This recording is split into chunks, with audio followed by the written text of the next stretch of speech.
I'm Simon Hodgkinson.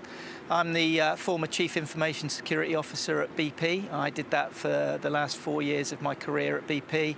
And prior to that, I ran global infrastructure and operations. So basically all the technology that made sure the business was successful.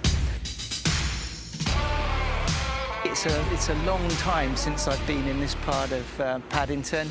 Wonderful place. The reason why we're here actually is because this is a hub for London, and London generates about a quarter of all the GDP for the UK. So if you think about how important this is as a centre, London as a centre, well, Paddington, where we are today, Paddington Station, has about 40 million trips a year come in and out of Paddington. Yep. And if people can't get into London, then the economy doesn't work. So it's critical things like the transportation services are operationally resilient. And equally, we're next to Semperis. Semperis is... Yeah, it's a wonderful hospital, an acute hospital in London. Looks after some of the most sort of sick patients in the London area. And when you think about what happened to the Irish health system when that got hit last year, when 80% of all operations were cancelled as a result of a cyber attack, you think how important the health service is to keep London operating as well. So. There's even some examples of people taking healthcare providers to court over cyber attacks, isn't there? Absolutely, yeah. It's become a real issue for healthcare, and healthcare is such an important aspect of sort of culture, really. You know, we're so proud of the National Health Service in the UK. Exactly, yeah.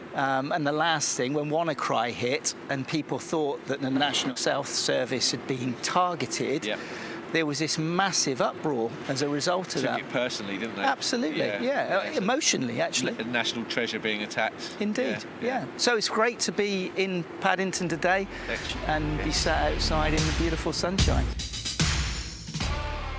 You've got to understand what's critical to the business. So you've got to understand those business processes, that the most important processes that the business needs to be operational. The second thing is, how do they map to your IT landscape? So that you can then categorise the assets that underpin that around confidentiality, integrity and availability. And at the heart of everything, of course, is Active Directory.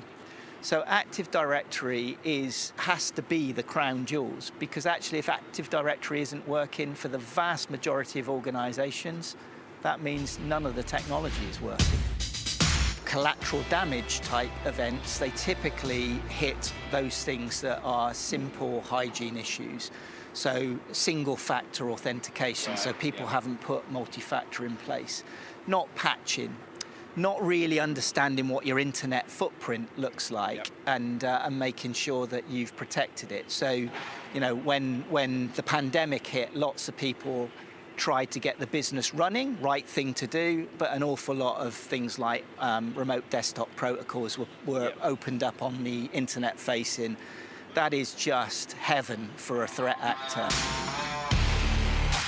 If you think about a nation-state actor, ultimately, or indeed a criminal, a sophisticated criminal, ultimately they want to gain control of Active Directory. That's absolutely. And once they've got control of that, they can do literally anything in your environment. So spotting things like configuration drift, which most people don't monitor for, and there are a lot of TTPs now that are fairly covert in terms of the information you get about the nature of attack.